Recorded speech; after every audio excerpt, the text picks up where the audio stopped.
એક ક્ષણ જો યુદ્ધ અટકાવી શકો, ક્ષણ જો યુદ્ધ અટકાવી શકો તો ટેન્ક પર માથું મૂકીને જરા સૂઈ લો. આજે આપણે વાત કરીશું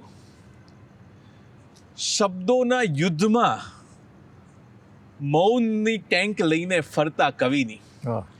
આજે વાત કરીશું જાણીતા કવિ, લેખક, ચિત્રકાર, સમાજસેવક માધવ રામાનુજ સાથે. માધવભાઈનો શબ્દ એટલે અજવાળું અંધકારને સ્પર્શતું હોય અને સૃષ્ટિ દીપી ઉઠે એવી ભાવના, એવી કલ્પના. તો માધવ રામાનુજજી, આપનું જિંદગી કાફે સંવાદનો હિલ્લારો કાર્યક્રમમાં ખૂબ ખૂબ સ્વાગત છે. નમસ્કાર. માધવભાઈ, આપના તો ઘણા બધા રંગ રૂપથી અમે પરિચિત છીએ, આખું ગુજરાત પરિચિત છે, પણ આજે મારે જે વાત શરૂઆત કરવી છે એ આપ જેને હૃદયનું હૃદય કહો છો એ કિડનીથી વાત શરૂ કરવી છે. આમ તો કોઈ કવિ માટે હૃદય એનો બહુ ગમતો વિષય હોય, પણ આપનો ગમતો વિષય અને કર્મ અને ધર્મ કિડની રહ્યો છે. જે કદાચ કોઈ ગુજરાતી કવિની કલ્પનામાં કિડની આવતી ના હોય, પણ તમારા તો કામમાં પણ કિડની આવી. તો કિડની સાથેનો આપણો સંબંધ અથવા કિડની સાથે કેવો રહ્યો અને કેવી રીતે જોડાયા આપ, એની વાત જો થાય. હા, મૂળ તો ડૉક્ટર એચ.એલ. ત્રિવેદી, જેમણે અમદાવાદમાં કિડની ઇન્સ્ટિટ્યૂટની સ્થાપના કરી, આંતરરાષ્ટ્રીય ક્ષેત્રે નામના પામી એવી એક સંસ્થા ઊભી કરી. એમના નાના ભાઈ કાર્તિક ત્રિવેદી એ બહુ મોટા ચિત્રકાર, અમેરિકામાં રહે છે.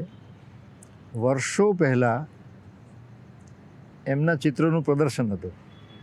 ત્યારે હું ચિત્ર પ્રદર્શનો વિશે લખતો હતો છાપામાં. એટલે એ નિમિત્તે એ પ્રદર્શન જોવા ગયો, કાર્તિકભાઈને મળ્યો,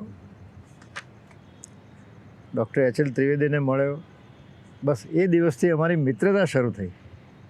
એટલે જેવો હું ફાઇન આર્ટ્સમાંથી નિવૃત્ત થયો એટલે એમણે કહ્યું કે હવે અહીંયા આવી જાઓ અમારી સાથે. મેં કહ્યું પણ હું શું કરીશ આવીને, આટલી મોટી તમારી સંસ્થા? કે ના, એ તો નક્કી કરશું શું કરશું એ. તો 2-1 મહિના તો એમ જ હું રોજ જઉં ને પાછો આવું, એમ કર્યું બધું. એમનું કામ જોઉં, એમની સાથે દરેક રૂમમાં જઉં, વિઝિટ લે આખા.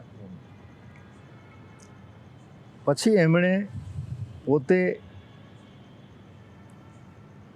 જરૂરિયાતમંદ દર્દીઓને રાહત આપતા એ કામ મને સોંપ્યું.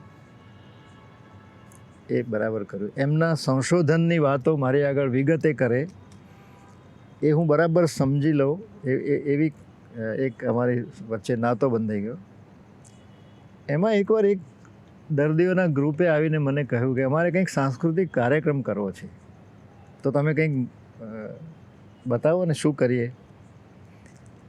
એમાંથી વિચાર આવ્યો કે કિડની શરીરનો અત્યંત અગત્યનો અવયવ છે, પણ એને વિશે આપણે બધા ઓછું જાણીએ છીએ. એટલે ક્યારેક એની અવગણના થઈ જાય છે ને એમાં કિડની બગડે છે. તો મને થયું કે એનો જ વિષય લઈને નાટક કરીએ અને આ બધા જે લોકોને કંઈક કરવું છે એવા કિડનીના દર્દીઓ પાસે જ કરાવરાવીએ. મેં ત્રિવેદી સાહેબને વાત કરી, એમણે કહ્યું આ તો બહુ સારું. એટલે પછી એવું થયું કે દર વર્ષે 31 ઓગસ્ટ એમનો જન્મદિવસ ઉજવાતો હતો. પોતાનો જન્મદિવસ ઉજવે વ્યાપક પ્રમાણમાં એવી કોઈ લાલચથી નહીં, પણ એ દિવસ નિમિત્તે ફંડ એકઠું કરવાનો એક ઉપક્રમ રહેતો હતો. અને ગુજરાતના ઉત્તમ લોક ભજનીકો, લોક ગાયકો એ દિવસે તદ્દન ફ્રી કાર્યક્રમ આપતા હતા. શાહુદ્દીનભાઈ હોય, એ બધા, દમયંતીબેન તો છેક મુંબઈથી આવે, એમને આવે, ભાડું ના લે, રિક્ષા ભાડું કોઈ ના લે, એવું હતું. એમાં અમે આ નાટકો ઉમેર્યું. એમાંનું પહેલું નાટક આ હૃદયનું હૃદય કિડની. મને થયું કે કિડની એ શું છે? આપણે હૃદયને જાણીએ છીએ, તો કે કિડની તો હૃદયનું હૃદય છે, એવું નાટક લખ્યું. પછી તો દર વર્ષે એક બે નાટકો કરતા ગયા.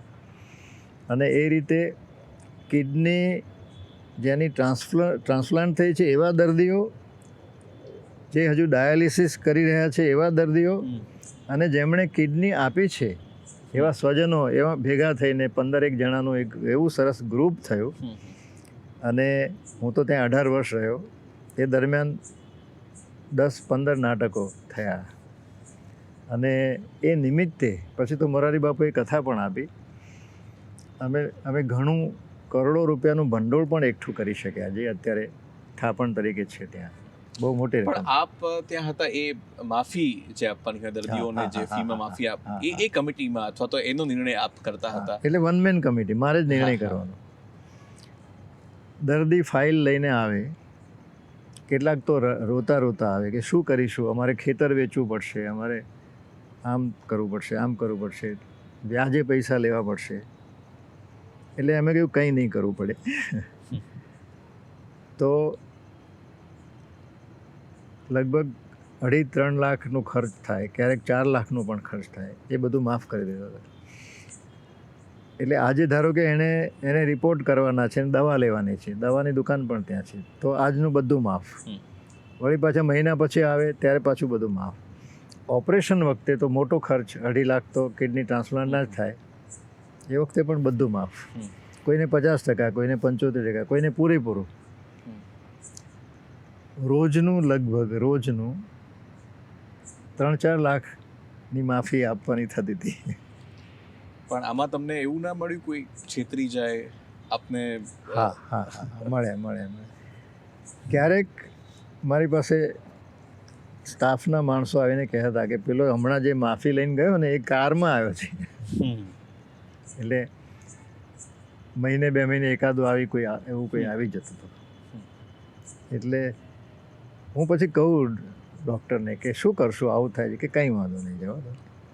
ક્યારેક વધારે થઈ જાય માફી આપવાનું, તો પણ હું કહું કે આજે જરા વધારે થઈ ગયું છે, કે કંઈ નહીં, આપણે બે મહાનુભાવો પાસે વધારે જઈશું હાથ લાંબો કરીને. આવું હતું. તો તમને કોઈ એવો કિસ્સો ત્યાંથી યાદ છે તમારા એ કાર્યકાળ દરમિયાનનો કે જે તમને સૌથી વધારે સ્પર્શી ગયો હોય? એવો કોઈ કિસ્સો, કેવી કોઈ ઘટના? 2 બાબતો છે. એક તો રમૂજી છે. એક ભાઈ અત્યંત રડમસ અવાજ કરીને આવ્યા, ફાઇલ મૂકી મારા ટેબલ પર અને કહ્યું કે સાહેબ આ બહેનનું કોઈ નથી, આમને માફી આપો, અને પછી રડવા લાગ્યા. મેં કીધું સાલું આ એક સજ્જન પુરુષ કોઈ અબળા સ્ત્રીની વાત લઈને આવ્યો છે, જો કે અબળા શબ્દ ન વપરાય, સ્ત્રી અબળા હોતી નથી. તો મેં કહ્યું કે માફી તો હું આપીશ, બરાબર છે, પણ તો આ બહેનનું કોઈ નથી એટલે શું છે? આ બહેન શું કરે છે? તમારે શું થાય? કે મારા પત્ની છે. અરે મૂરખ, તારા પત્ની છે ને તું એમ કહે છે કોઈ નથી આ બહેનનું? તમારે એમ કહેવું જોઈએ કે ભાઈ અમારી સ્થિતિ સારી નથી. કેટલાક એવા આવતા હતા કે જે આવીને બેસે, શરમાતા હોય કે કઈ રીતે કહેવું, કારણ કે સારા ઘરના હોય, પણ બીજે ક્યાંક સારવાર લઈને ખાલી થઈ ગયા હોય. એટલે કેટલીક વાર તો વાતની શરૂઆત કરતાં રડી પડે, આંખમાંથી આંસુ ચાલ્યા જાય, પછી શાંતિથી હું સાંભળું એમને. અને કેટલાક એવા દર્દીઓ છે જે આજે 15-20 વર્ષથી ટ્રાન્સપ્લાન્ટ થયેલા પોતાના વ્યવસાયમાં પડી ગયા, એમને જો માફી ના આપી હોત તો એ કશું ન કરી શક્યા હોત ને મરી ગયા હોત. એટલે કોઈના વ્યક્તિગત એવા કિસ્સા નથી. આમ તો હવે વરસ થઈ ગયું મેં એ છોડ્યા નહીં, એટલે મેં નોંધ્યું પણ નથી. પણ એટલી બધી લાગણી ભરી વાતો આખા દિવસમાં 25-30 ફાઇલો મારી પાસે આવતી હતી, અને એ બધાની વાતો હું સાંભળતો હતો કે આપણને એમ થાય કે ઘણાને હું એમ કહેતો હતો કે કંઈ તમે કહેશો નહીં, તમારા વિશે કંઈ કહેવાની જરૂર નથી, તમારે શું છે, શું કામ છે એ કહો. કારણ કે હું જાણું છું કે તમે કહેવા માંડશો તો તમારી વાત ઉઘાડી પડશે, કે તમારી જે કંઈ પરિસ્થિતિ હશે એની સાથે કંઈ ચિંતા નથી. તમે મારી રૂમમાં આવ્યા છો એટલે તમારી પાસે સગવડ નથી માટે જ આવ્યા છે, હું માની લઉં છું. એવું પણ કરેલું છે ઘણા. બરાબર છે. આમ જો તમારા કારકિર્દીની વાત કરીએ તો શરૂઆતમાં આપ એક ફાઇન આર્ટ્સ સ્કૂલ કોલેજમાં રહ્યા, પછી આપ લખતા પણ હતા, કવિતાઓ પણ તમે ઘણી લખી. તો આપની જે શરૂઆતની અથવા તો જે જિંદગીનો ઘણો ખરો સમય એવી વસ્તુઓમાં કે જે કદાચ કલ્પનાઓથી જે સર્જન થતું હોય એમાં રહ્યું, અને ત્યારબાદ આપ એવા જગતમાં આવ્યા જે પીડાઓથી ભરેલું છે, જે વાસ્તવવાદની વધુ નજીક છે.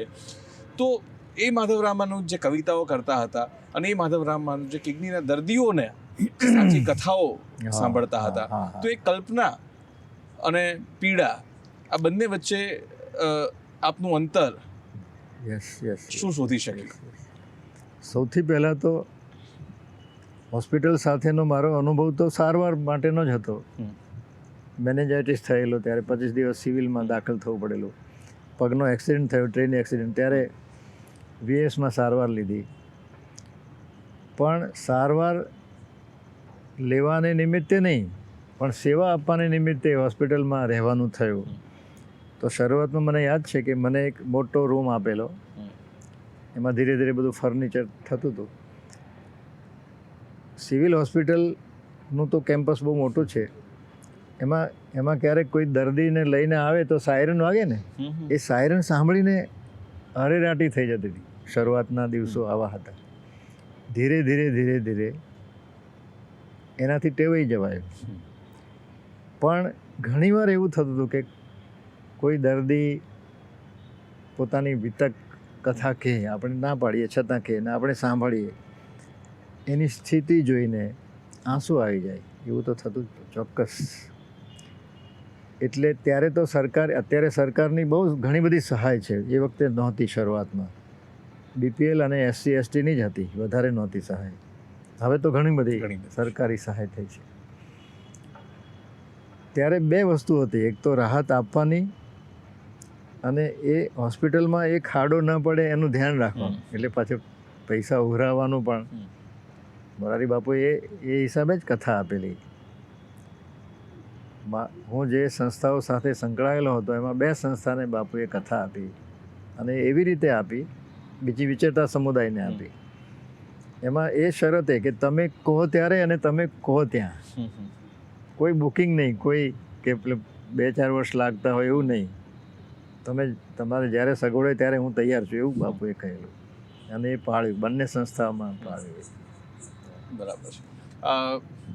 આગળ વાત કરીએ તો એક વખત એવું બને છે કે એક 22-23 વર્ષની છોકરી આપણી પાસે આવે છે, એને કંઈક સામાજિક કાર્ય કરવું છે, અને પછી સામાજિક કાર્યમાં આપ એટલા જોડાઓ છો કે છેક હમણાં સુધી આપ જોડાયેલા રહ્યા. તો શું છે એ ઘટનાને? મિત્તલ એની એક બહેનપણી જે HKમાં ભણતી હતી, એનું નામ પણ મિત્તલ પરમાર. એ સિવિલની આજુબાજુમાં જ રહેતા હતા. એના પિતાજી ગવર્મેન્ટ ઓફિસર હતા. તો એ ક્યારેક પોતાનું કંઈક લખેલું બતાવવા મને આવે ને એણે કહ્યું કે મારી એક બહેનપણી છે, એનું નામ પણ મિત્તલ છે, એ વિચરતા સમુદાય માટે કામ કરે છે, તમને મળવા માગે છે. તો મેં કીધું ગમે ત્યારે તો મળીશું. એટલે મિત્તલ પટેલ પછી મને મળવા આવ્યા હોસ્પિટલમાં. પછી એમણે બધી વાત કરી, એ વાદી મદારી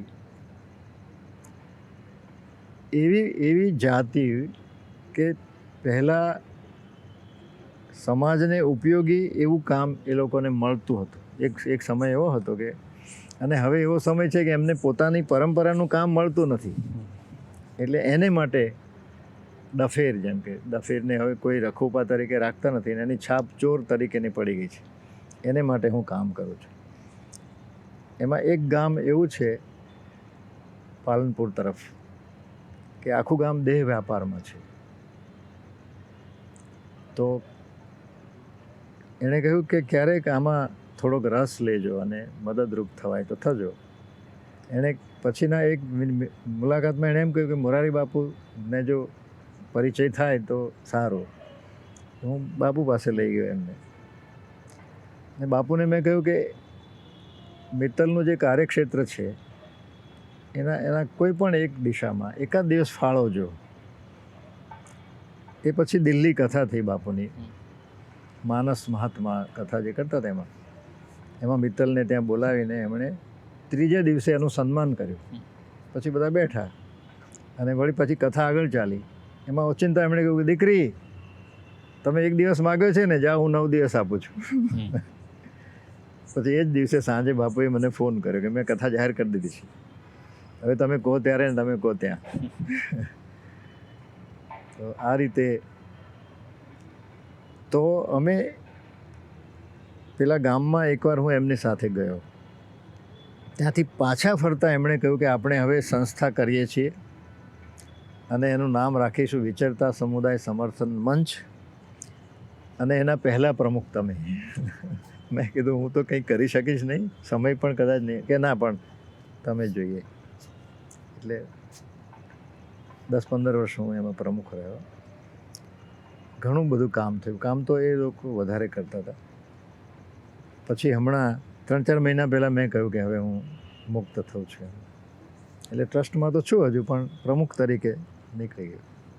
તો તમારા કોઈ અનુભવો વિચરતા જાતિ સમુદાયો સાથેના કોઈ અનુભવો તમે શેર કરવામાં? હા, એક વાત રહી ગઈ કે મિત્તલ વિશે લખ્યું મેં, નવનીત સમર્પણમાં એ લેખ આવ્યો. એ વાતમાં બધું ઘણું બધું આવી જાય છે. મિત્તલે તો એ સાયન્સની વિદ્યાર્થીની એને પત્રકારત્વનું ભણીને એમાં એને એક સ્કોલરશિપ મળી, જેથી શેરડી કામદારોમાં જઈને એણે કામ કર્યું. અને જે અનુભવ્યું ત્યાં, જે એ લોકોએ વેઠ્યું છે, પોતે પણ વેઠ્યું, અને થયું કે કામ તો આ લોકોનું જ કર્યું. એટલે આઈએએસ નથી થવું, હવે પત્રકાર નથી થવું, આમાં જ કામ કરવું છે. એટલે એને થયું કે પણ આ વિચરતા સમુદાયને શોધવા ક્યાં? એમાં એક દિવસ એણે છાપામાં વાંચ્યું કે ગેડિયા ગામની સીમમાં ડફેરોનો ત્રાસ છે, એવું કંઈક સાંભળ્યું હતું. કે બસ તો તે વરસાદના દિવસોમાં બસમાં બેસીને ગેડિયા પહોંચી ગઈ. અને ત્યાં ગામમાં જઈને પૂછ્યું કે મારે પેલા ડફેરો ક્યાં છે, મારે મળવું છે. લાગે છે મૂરખ, એવું કે જવાય નહીં, અમે નથી જતા, એ તો વગડામાં રહેતા હોય. કે ના પણ તો હું તો કે બેન તું સારા ઘરની લાગે છે, શહેરમાંથી આવે છું, આ લોકો પાસે જતા અમે ડરીએ છીએ, તારે ના જવાય. નિરાશ થઈ ગઈ. ત્યાં એક મુસ્લિમ બહેન આ બધું સાંભળતી હશે, એણે કહ્યું કે અહીંયા હું લઈ જાઉં તને, અને લઈ ગઈ. તો 3-4 દિવસથી વરસાદ પડતો હશે, એટલે એ લોકોના ડંગામાં બધા જ્યાં પડાવ હશે વગડામાં, ત્યાં બધા ખાટલા ઉપર બેઠેલા, કારણ કે નીચે તો પાણી હતું, કાદવ હતો. વાતો કરતાં કરતાં એક છોકરું રડતું હતું, નાનું બાળક. એટલે એણે એની માને કહ્યું કે આને ધવરાવો, આ રડે છે. એટલે એની માં ગુસ્સે થઈ ગઈ. 4 દિવસથી વરસાદ પડે છે, અમને એકાદું બિલાડું મળ્યું નથી જંગલી, મેં કંઈ ખાધું નથી, હું આને શું ખવડાવું? અને એને થયું કે સારું, ખરેખર તો કામ આ લોકો માટે જ કરવા જેવું છે. અને એણે શરૂ કરી દીધું કામ. તમારી શબ્દ યાત્રાની પણ થોડી વાત કરીએ. આમ સામાન્ય રીતે આપની પાસે જે લય છે, એ લય એટલો પ્રાકૃતિક છે કે જો કોઈ વાચક કે ભાવક કે શ્રોતા કોઈ પણ રીતે એ ગીત કે શબ્દ પાસે જાય તો એ ક્યારેય એ ગણગણતા એ પોતાનું થઈ જાય, એ યાદ પણ નથી રહેતું. અને એવી રીતના પોતાનું થાય કે એમાં કદાચ સર્જક પણ ભૂલાઈ જાય અને સર્જન રહી જાય. સાચી વાત છે. તો મને લાગે છે સર્જક તરીકે તો બહુ મોટી સિદ્ધિ જ કહેવાય, અને સર્જન પછી એવી રીતના રહે. તો આપને ક્યારે ખબર પડે કે આવો અપૂર્વ લય અથવા તો આ પ્રકારનો અદ્ભુત લય આપની પાસે છે, અથવા તો ક્યારે ખબર પડે કે આપ કંઈક સર્જન કરી શકો છો, લખી શકો છો? સભાન અવસ્થામાં નહીં, પણ અભાન અવસ્થામાં, નાનપણમાં હું જે ગામમાં ઉછર્યો, ધંધુકા તાલુકાનું પચ્છમ ગામ, અમદાવાદ જિલ્લામાં, ભાલ પ્રદેશ જેને આપણે કહીએ છીએ, ભાલ. તો આજથી 70-75 વર્ષ પહેલાંના સમયમાં એવું હતું કે ત્યાં દર 3-4 દિવસે બહેનો ભેગી થાય, ગરબા ગાય શેરીમાં, અને ઢોલવાળાને બધાને બોલાવે, રાત્રે ભજનો થાય, કોઈ તહેવારે લોકગીતો ગાય બધા. આ ગરબા રાસમાં પણ લોકગીતો જ હોય. એ બધું નાનપણથી સાંભળવા મળ્યું. મારા બા, ગંગાબા, મારા મધર, એ પણ સારું ગાતા હતા. એ બધા લોકગીતો, લગ્ન ગીતો એ બધું ગાય.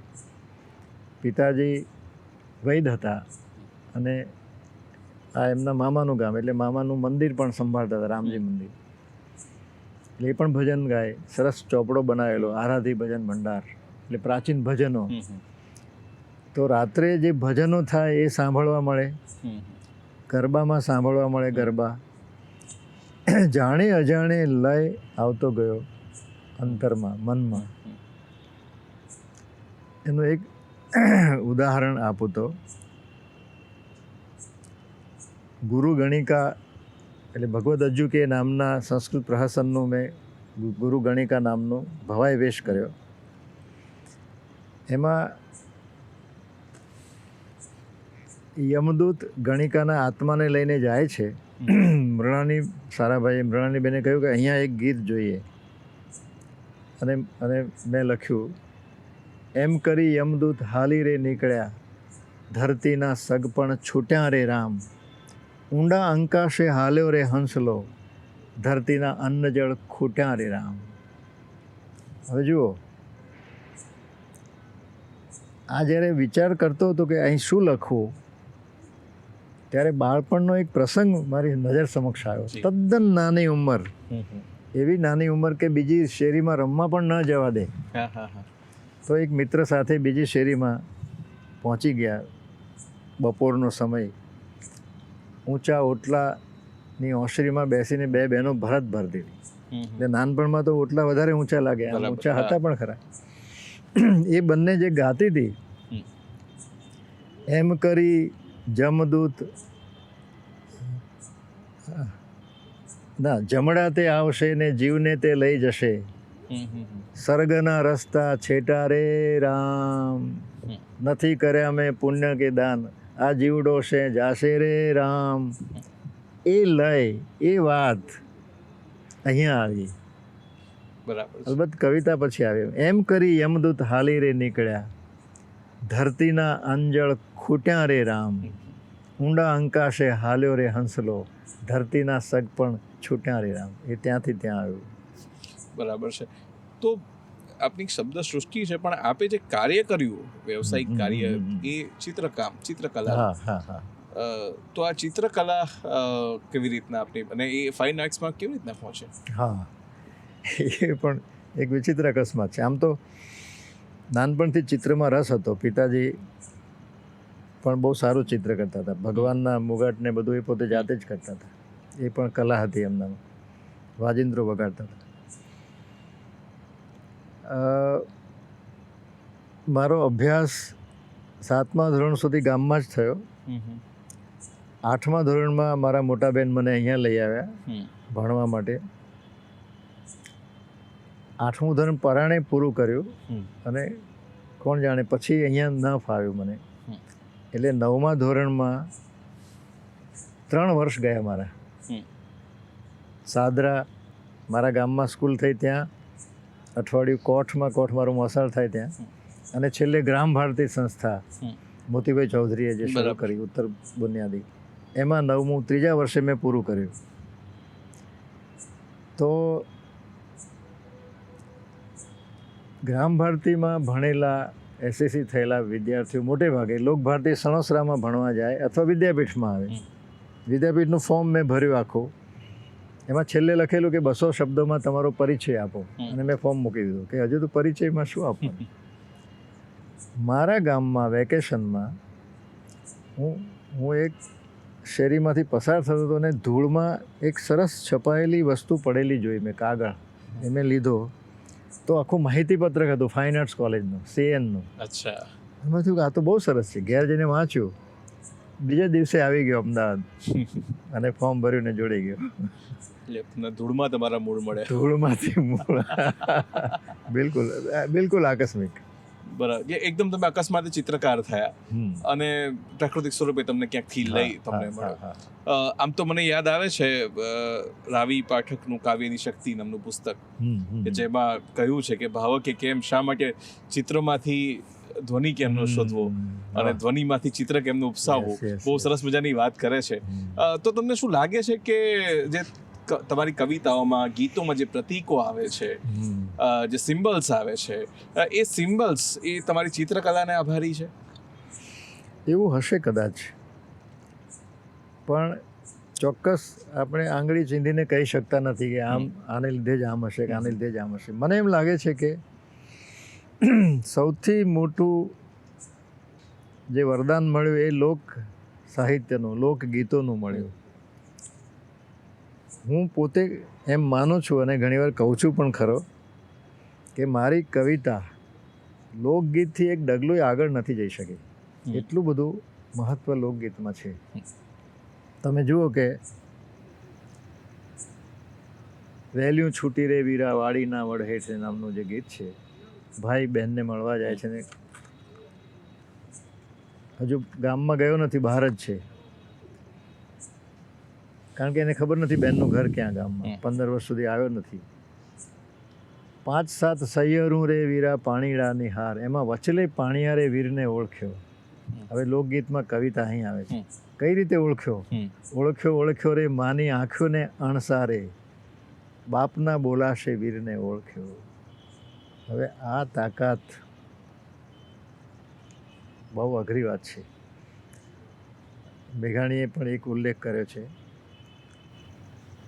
કે પેલી પાતળી પરમાર પોતે બહાર કામે ગયો અને પાછો આવ્યો ત્યારે એની પત્નીને મારી નાખી હતી એની માએ. એટલે બધે શોધ્યા પછી છેલ્લે એની જે કપડાની પોટલી હતી એ લઈને બેઠો, એ છોડ્યું. એની બચકીમાં કોરી એક ટીલડી, એની ટીલડી ભાળીને તરહુળ તાણું રે ગોઝારણમાં. એમ થાય છે કે તને મારી નાખું. જેણે મારી ગેરહાજરીમાં આવું એક સુશોભિત થાય એવું એક ચાંદલો પણ કપાળમાં ચોડ્યો નહોતો.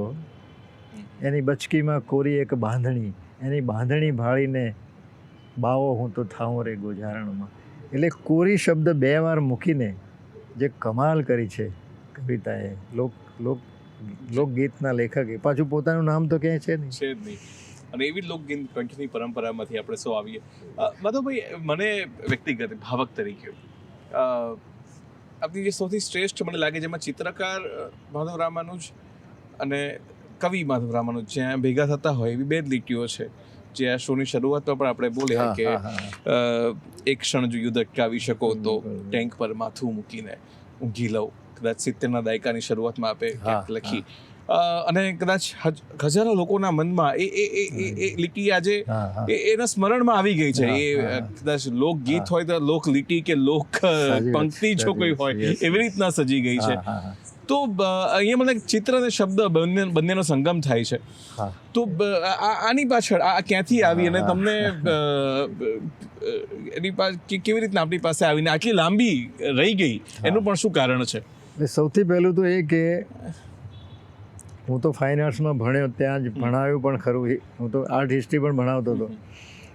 એટલે એબ્સ્ટ્રેક્ટ ચિત્રકલા, એબ્સ્ટ્રેક્ટ કવિતા એ બધા વિશે મને ખબર તો હતી જ. પણ ત્યારથી મારા મનમાં એક વસ્તુ હતી.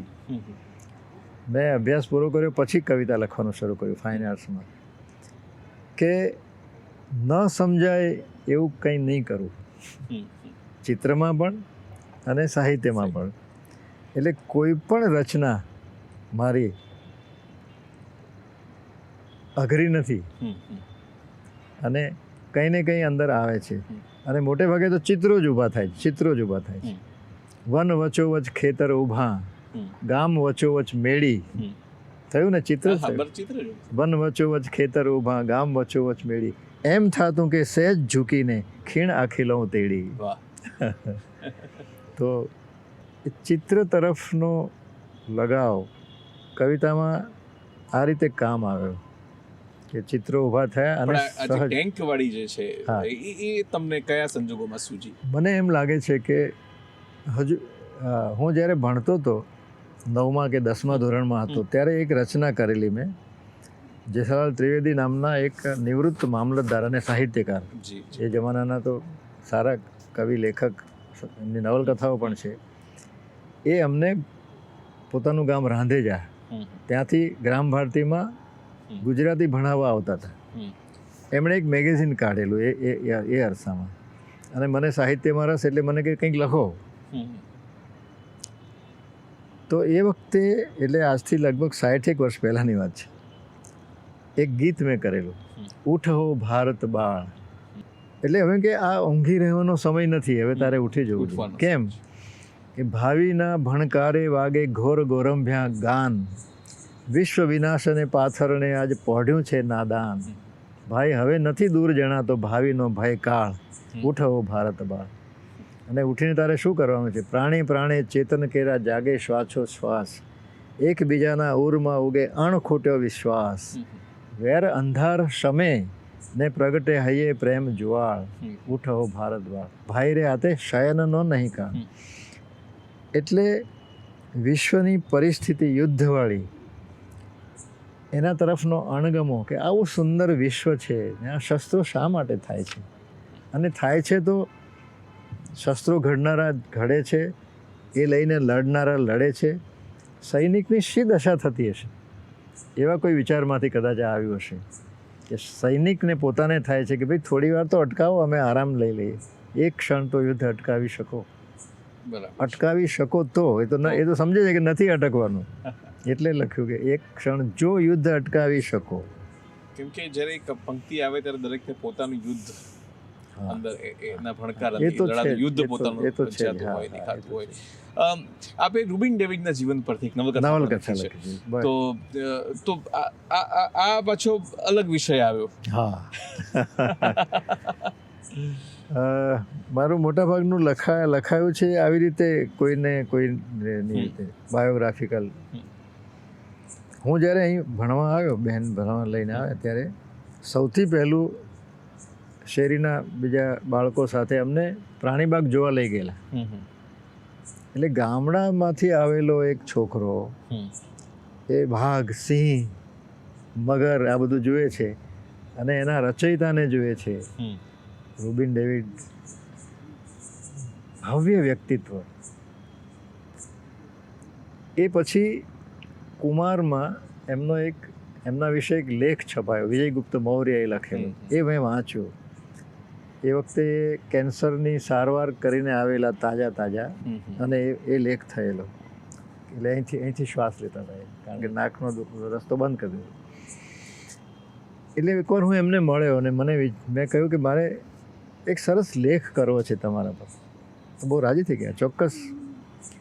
પછી હું સમજતો ગયો, જાણતો ગયો, એમ કરતાં કરતાં થયું કે આ તો એક લેખમાં સમાય એવું નથી, નવલકથા જ કરીએ. અને પછી એમની સાથે મેં વાત કરી કે મારા મનમાં આવું છે. મેં કહ્યું બહુ સરસ. પછી તો નિયમિત હું એમને મળતો હતો, રોજ સાંજે અચૂક એમના ત્યાં જવાનું, વાતો કરીએ. એમનો મૂડ હોય ત્યારે વાત થાય, ના થાય એમને એમ બેસીએ. એમની સાથે ક્યારેક કાર્યક્રમોમાં જવાનું થાય.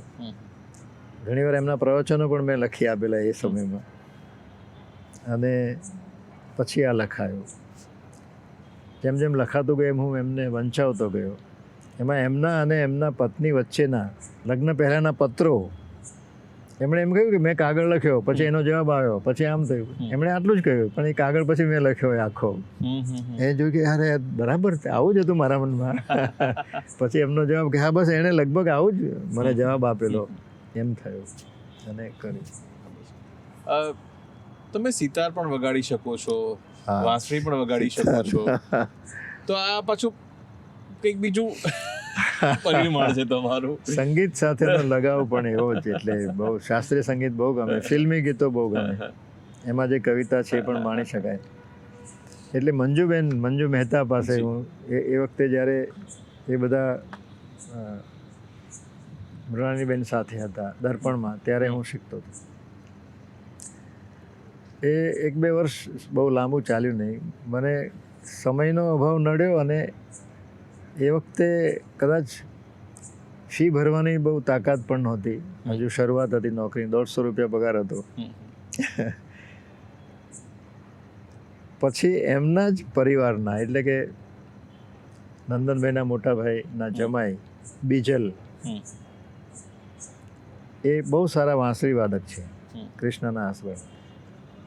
એ સપ્તકમાં વાંસળી શીખવાડે. મને થયું કે ચાલો સિતાર તો રહી ગયું, મારી દીકરી વગાડે છે અત્યારે, મને થયું કે વાંસળી શીખું. એટલે હું બીજલને મળ્યો, એમણે કહ્યું હા બહુ સરસ, આવી જાઓ. એટલે એ પણ થોડું ચાલ્યું અને એ પાછું હજુ છૂટ્યું નથી. હવે તો એણે શીખવવાનું બંધ કર્યું, પણ એમણે કહ્યું છે કે મારે ઘેર તમે આવજો જ્યારે પણ ઈચ્છા થાય ત્યારે, પછી આપણે પછી ચલાવીશું. અદ્ભુત વાદ્ય છે, સિતાર અને વાંસળી બંને અદ્ભુત વાદ્ય છે. એ લઈ ને એ જે તંતુવાદ્યના સંવેદનો આપના શબ્દોમાંથી હંમેશા મળતા હોય. તમને પૂછવું છે કે ખાસ તો બીજું એક અલગ મુદ્દો, આપની ફિટનેસ, અને આપણે ચશ્મા નથી, આપની તીવ્ર યાદશક્તિ છે, મેં ક્યારે તમને ડાયરી હાથમાં રાખીને હા, બોલતા બધી જોયા કવિતા નથી. યાદ છે. હા. તો આનું રહસ્ય શું છે? આ મને લાગે છે થોડી કામની વાત છે. Yes. જો કે આમ તો કોલેજના છેલ્લા વર્ષમાં હું હતો અને મને સ્ટડી ટૂરમાં ઓરિસ્સામાં એક્સિડન્ટ નડ્યો બહુ મોટો. ટ્રેન અથડાઈને આ પગનો ફ્યુમરની નેક તૂટી ગઈ. એટલે એ વર્ષ બગડ્યું, બીજું વર્ષ બગડ્યું. ત્રીજા વર્ષે મને લલિતાએ કહ્યું કે તપાસ તો કરો ફોર્મ ભરાય છે કે નહીં. અને હું પહોંચ્યો. રસિકલાલ પરીખ અમારા આચાર્ય હતા ફાઇનાન્સની વખતે. એમણે કહ્યું ભરાય છે નહીં, આજે તો રવાના કરવાના છે. ફોર્મ ભર્યું, પાસ થયો અને અધ્યાપક થયો. હવે ત્યાં બધા અઠવાડિયામાં 2-3 વાર એવું થાય કે અધ્યાપકો ભેગા થઈને બપોરની રિસેસમાં પેલા મંગાવે ભજીયા ને એ બધું. અને એવી સુગંધ આવે એની, એમ થાય કે આમ ઝાપટ મારીને ઉઠાવી લઈએ. પણ હું અડતો પણ નહોતો. બધા બહુ આગ્રહ કરે એટલે હું આમ કરું, નમસ્તે. પછી પ્રિન્સિપાલ થયો એટલે મારા ટેબલ પર જ બધા ભેગા થાય. બરાબર. એટલે ખાવા પીવામાં બહુ જ ધ્યાન રાખ્યું પહેલેથી. 9 વાગે હું ઊંઘી જાઉં છું, 9-9:30.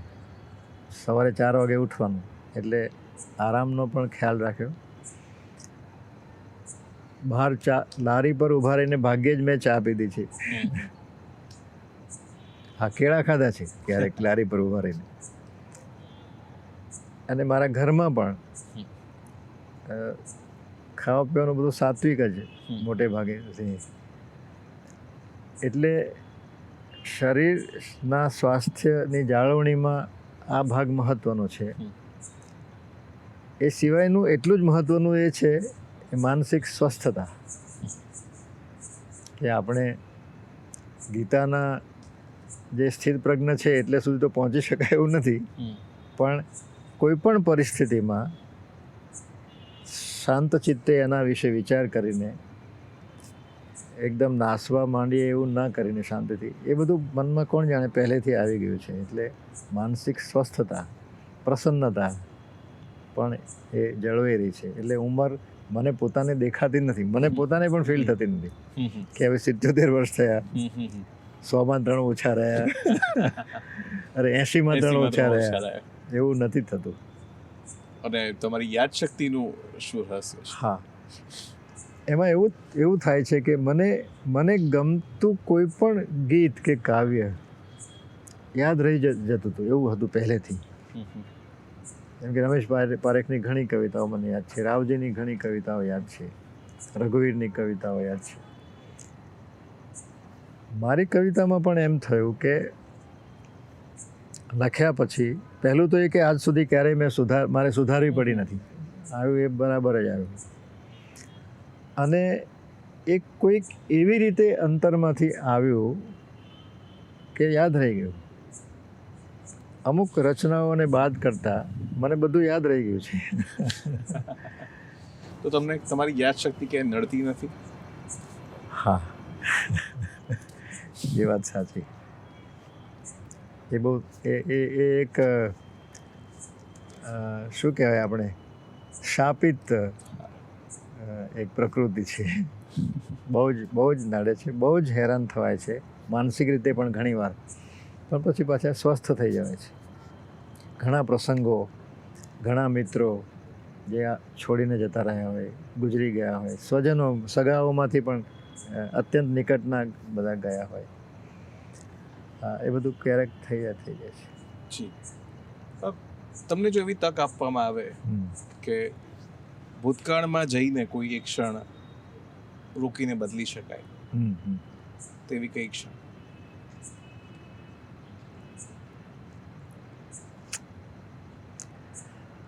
આમ તો અઢળક ક્ષણો છે એવી જેમાં ફરીથી જીવવાનું મન થાય. ના, પણ તમને એવી કોઈ ક્ષણ કે જેમાં એવું થાય કે ના, બસ હું ઈશ્વર હોત તો આ ક્ષણ બદલી દેત? બહુ જ અઘરો પ્રશ્ન છે. પણ તદ્દન બાળપણનો જે સમય છે જેમાં ગામમાં એક પણ ઝાડ બાકી નથી જેમાં ચડ્યા હોય ને પડ્યા હોય ને બધું,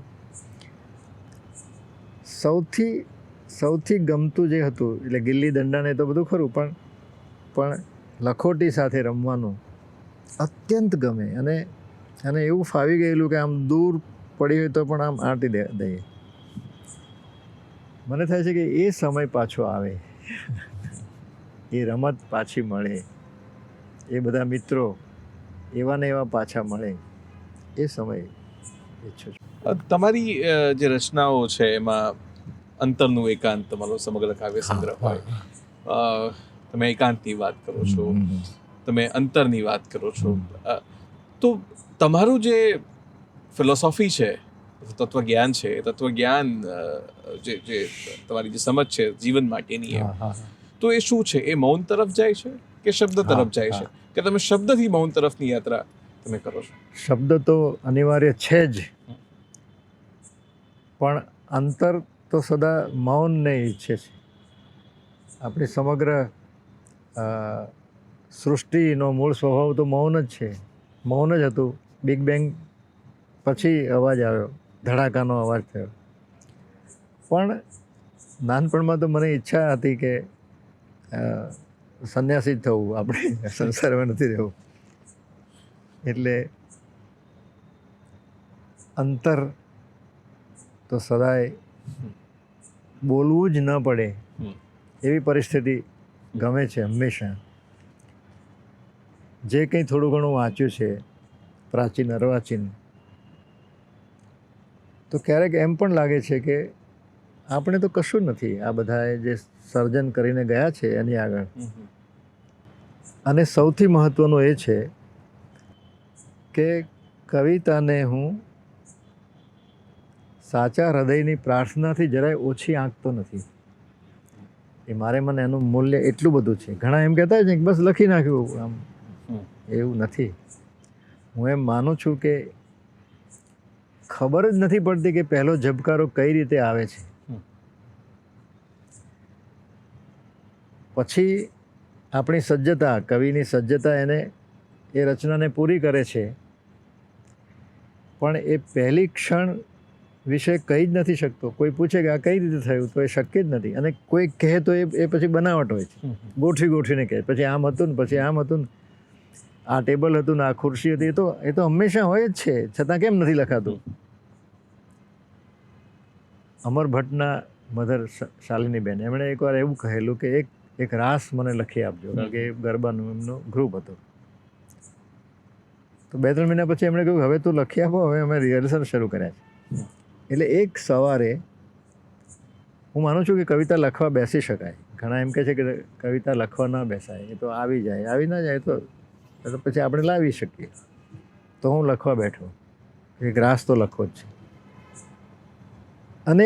અને થોડી રાહ જોઈ તો એક શબ્દ આવ્યો, એક વાર. તો હા, આમાં કંઈક છે, કારણ કે રાસ એટલે કૃષ્ણ, અને એ તો ભૂતકાળની વાત થઈ ગઈ. તો એક વાર બરાબર છે. એટલે એ શબ્દ અનેક વાર આપણે તો સાંભળ્યો હોય કે બોલ્યા પણ હોય, પણ એ દિવસે એ શબ્દે જે આમ ઝણઝણાટી કરી કે હા આમાં કંઈક છે. અને પછી પંક્તિ આવી, એક વાર યમુનામાં આવ્યું તું પૂર, મથુરાથી એકવાર માથે મૂકીને કોક લાવ્યું તું વાંસળીના સૂર. આવું થાય છે. બરાબર છે. તો આ ખબર જ નથી પડતી કે એ કવિતાનો શબ્દ થઈને એકવાર કઈ રીતે આવ્યો. હું જ્યારે મંજુબેન પાસે સિતાર શીખતો ત્યારે હું કોચરબમાં રહેતો હતો, અને ગુરુવારે અમારો વર્ગ હોય, મંગળ ગુરુ શનિ. દર ગુરુવારે વિદ્યાપીઠની સામે ચીનુ મોદી થોડાક મિત્રોને લઈને કવિતાનું બધું કરે. તો અમે ત્યાં જઈએ, હું અને પ્રબોધ જોશી. શરત એવી હતી કે નવી કવિતા લઈને આવવાનું બધાએ, અને જે ન લાવે એ બધાને ચા પાઈ દે. એ વખતે મનમાં એમ થયું આ બધાને ચા પાવાની, એના કરતાં કંઈક લખીએ. એક દિવસ એવું થયું કે હું સાયકલ પર કોચરબ ગામમાંથી નીકળ્યો અને આશ્રમ રોડ ઉપર આવ્યો અને મનમાં ઝબકારો થયો કે અરે આજે તો ગુરુવાર છે, કશું લખ્યું તો નથી. અને ત્યાં પાછું જવાનું મન થાય, ગયા વિના એમ હોય ને કે આજે નથી લખ્યું તો નહીં જઈએ, એવું ના થાય. બધાને મળવાનું બધું ગમે. અને સાયકલ પર આશ્રમ રોડ ઉપર દર્પણ પહોંચતા સુધીમાં કઈ ક્ષણે કેવી રીતે આખી કવિતા આવી ગઈ. ત્યાં પહોંચીને મેં પ્રબોધને કહ્યું, એલા ક્યાંકથી કાગળ લાવ ને ભાઈ. આખી કવિતા, એક અક્ષર પણ આજ સુધી એમાં મેં બદલાવ્યો નથી. કઈ કવિતા?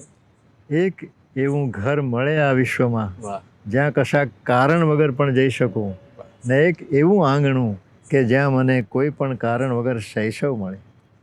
14 પંક્તિની ગઝલ. પણ જ્યાં જવાનું હતું ત્યાંનું કારણ હતું તમારી પાસે? હા, એ હતું. કવિતા કારણ જ લખાઈ છે. નહોતી.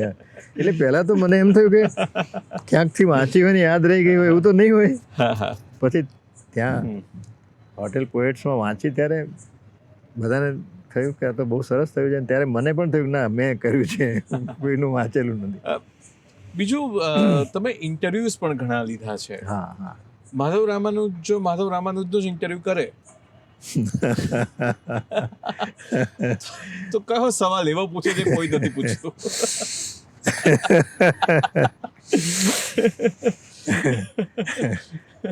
સૌથી અઘરો પ્રશ્ન.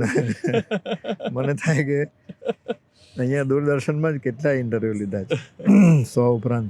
ત્યારે મારા કોઈક પ્રશ્નને લીધે કેટલાકને કેવી મૂંઝવણ થઈ ગઈ હશે, જેવી મૂંઝવણ અત્યારે હું અનુભવું છું.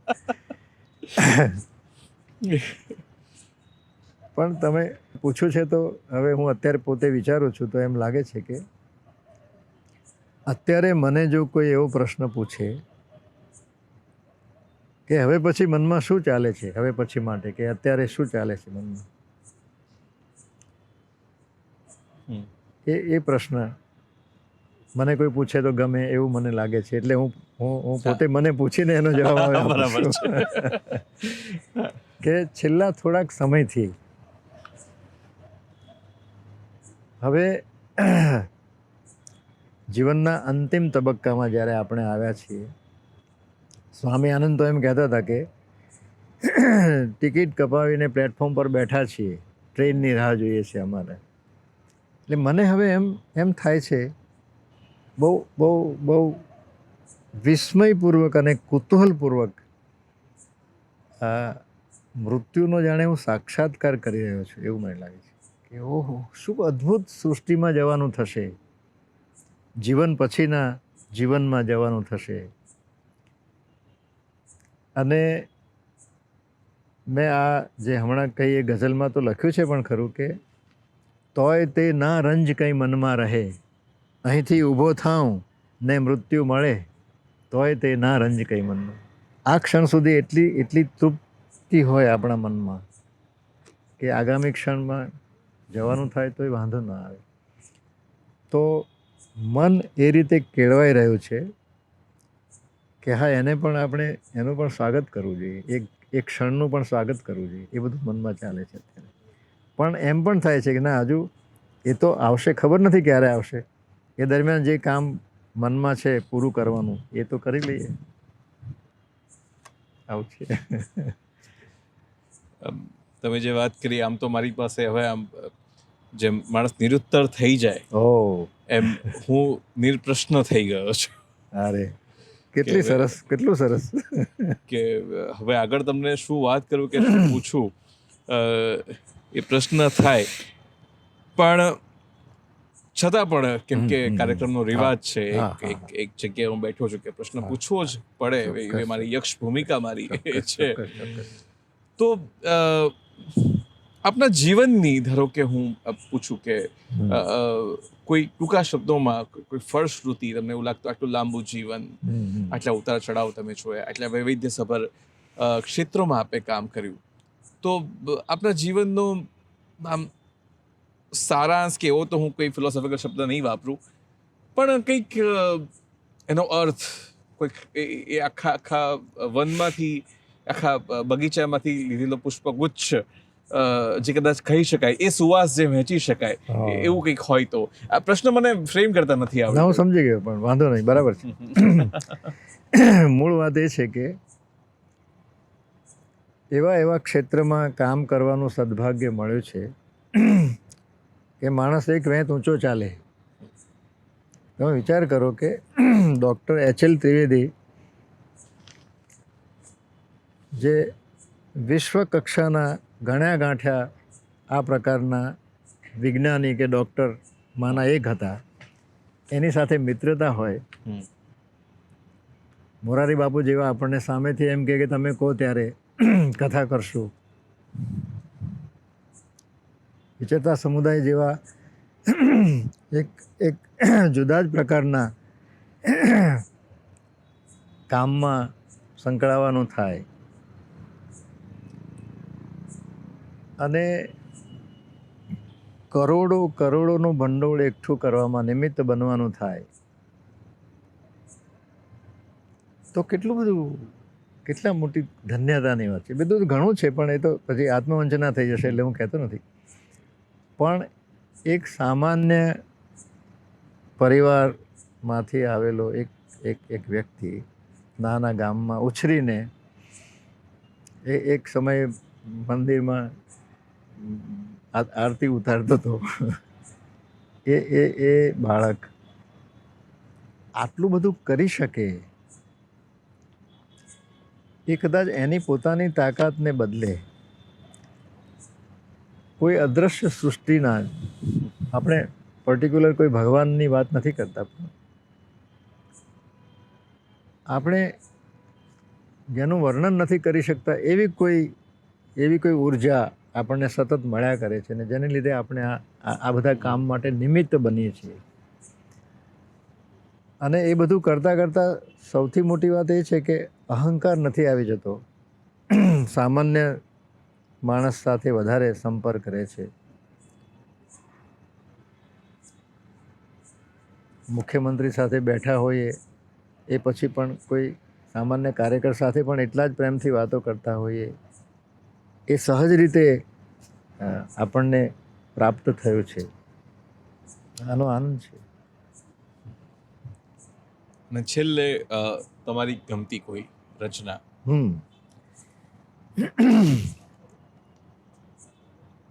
આમ તો મેં એવું લખી નાખ્યું છે કે આ શબ્દ હવે છૂટે તો સારું, મૌન સુધીના માર્ગ માંડ મળ્યા છે, વાટ ખૂટે તો સારું. પણ મને ગમતી એક રચના એવી છે, આપણને કહેવામાં આવે છે ને કે આપણે આંતરયાત્રા કરવાની છે, આપણે આપણી પાસે પાછા આવવાનું છે, કારણ કે આપણી પાસે ભંડાર ભર્યા છે. એનું એક ગીત છે, અંદર તો એવું અજવાળું અજવાળું, ટળવળતી હોય આંખ જેને જોવાને, એ મીચેલી આંખે એ ભાળું, અંદર તો એવું અજવાળું અજવાળું. ઊંડે ને ઊંડે ઉતરતા જઈએ, આમ તો ઊંડે ઉતરીએ તો ડૂબી જાય, પણ અહીંયા જુદો અનુભવ થાય છે. ઊંડે ને ઊંડે ઉતરતા જઈએ ને તોય લાગે કે સાવ અમે તરીએ, પછી મરજીવા મોતીની મુઠ્ઠી ભરે ને એમ ઝળહળતા શ્વાસ અમે ભરીએ. વાહ. પછી આર પાર ઉઘડતા જાય બધા દ્વાર, નહીં સાંકળ કે ક્યાંય નહીં તાળું, અંદર તો એવું અજવાળું અજવાળું. બીજો અંતરો બહુ જ મહત્વનો છે. આપણે અનેક વ્યક્તિઓને મળીએ છીએ, અનેક વ્યક્તિઓને અપોઇન્ટમેન્ટ આપીએ છીએ, આપણને જ નથી મળતા. આપણને ક્યારેય અપોઇન્ટમેન્ટ નથી આપતા. જો આપણને મળીએ તો સૂરજ કે છીપમાં કે આપણામાં આપણે જ ઓતપ્રોત એવા તો લાગીએ કે ફૂલને સુવાસ સહેજ વાગતી હશે ને એવું આપણે જ વાગીએ. સુવાસ જ્યારે પ્રગટતી હશે ફૂલમાંથી તો પાંખડીઓને કેવી સ્પર્શીને જતી હશે, તો ફૂલને સુવાસ સહેજ વાગતી હશે ને એવું આપણે જ વાગીએ. આવું જીવવાની એકાદ પળ મળે તો એને જીવનભર પાછી ના વાળું, અંદર તો એવું અજવાળું અજવાળું. વાહ. તો અંદર તો એવું જ અજવાળું અજવાળું, ક્યાંક કંઈક ભાળી ગયા હોય, કંઈક મળી ગયું હોય એવી વાત લાગે છે કે કે મરજીવો મોતીની જે મુઠ્ઠી ભરે એમ ઝળહળતા શ્વાસ. એમ જળહળતા શ્વાસ અમે ભરીએ. Yes, yes. તો દર્શક મિત્રો, મને લાગે છે કે જિંદગી કાફે સંવાદનો હિલ્લારોમાં આવા જળહળતા શ્વાસ આપણે ભરી રહ્યા છીએ. વાહ. અને આવી જ જેમ છીપલાના મોઢે સાગરની વાત કરવાની હોય, હા હા. એમ જિંદગી કાફેમાં આ છીપલાના મોઢે આ દરિયાની વાત આજે આપણે સાંભળી. બહુ જ આનંદ થયો. તો એ શરવાઈ. માટે માધવભાઈ રામાનુજ આપનો ખૂબ ખૂબ આભાર માનું છું. Yes. મને પણ ગમ્યું. સરસ વાતો થઈ, સરસ પ્રશ્નો પૂછ્યા તમે જી. તુષારભાઈ. તો દર્શક મિત્રો, આ હતા માધવ રામાનુજ, ગુજરાતી ભાષાના, આપણી ભાષાના જાણીતા કવિ, લેખક, ચિત્રકાર અને જાહેર જીવનના અગ્રણી, કે જેમણે જીવન વાંસળીના સૂરની જેમ જીવ્યું છે ઓહો. અને જીવનમાં યમુનાના પૂર જેવા પ્રસંગોનો પણ સામનો કર્યો છે. તો આ જીવનના જે બે અંતિમો છે, સુખ અને દુઃખ, જે બે મિત્રો છે, એ બે મિત્રો સાથે બહુ સારી દોસ્તી નિભાવી વાહ. અને જીવનના અમૂલ્ય પ્રસંગો, અમૂલ્ય વાતો આપણને કહી ગયા. તો આવા જ અનોખા મહેમાનો સાથે મળતા રહીશું જિંદગી કાફે સંવાદનો હિલ્લારો કાર્યક્રમમાં. જોતા રહો અમારો આ ખાસ કાર્યક્રમ. આવજો.